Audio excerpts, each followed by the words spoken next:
Much. Governor Eric Holcomb spent much of the year focused on issues at the Department of Child Services, including an independent investigation into the embattled agency. Brandon Smith talks with Holcomb about that work and what lies ahead in 2019. I want to start with something that's consumed a lot of attention really this whole year, which is the Department of Child Services.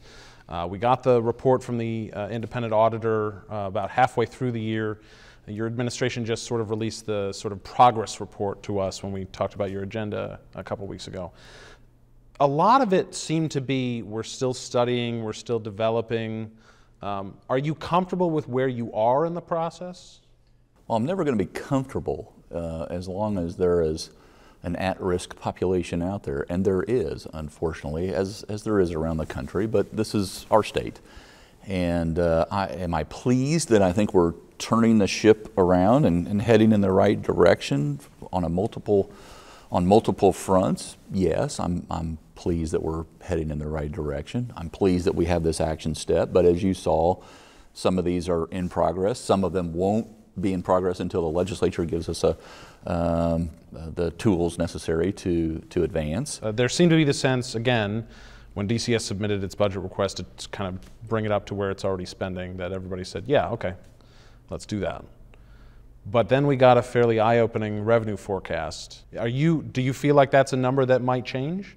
We're confident that that's what's needed, and I think it's evidenced by past spending and where it's actually going. So again, I want to hear what their ideas are, and if they got a better idea than we have right now to draw that down, I'm all ears. And then very quickly to wrap up, you're going into 2019 in a hate crimes debate now, in which the people on the other side of this who say, no, we don't want this law, are some of the people, the same people, or at least led by some of the same people that you faced off with in a marriage plank debate last year or earlier this year. The Jim Bops, the Jim Bops, the Micah Clarks of the world. Why are you confident that you'll win this fight when you didn't win that one? I need to do a better job. I'll take some responsibility for this. In the past, I haven't weighed in heavily, monitored it, were part of discussions. When I thought it was going to be counterproductive, politely intervened.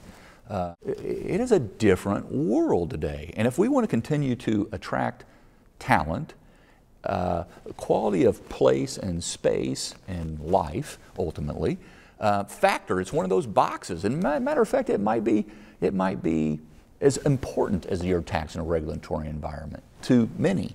And so what I've noticed is an increase in that becoming part of the conversation. What I really worry about is all the conversations I never get to because they just fly over our state because they know we're on the 1 of 5 list, not the 1 of 45 list.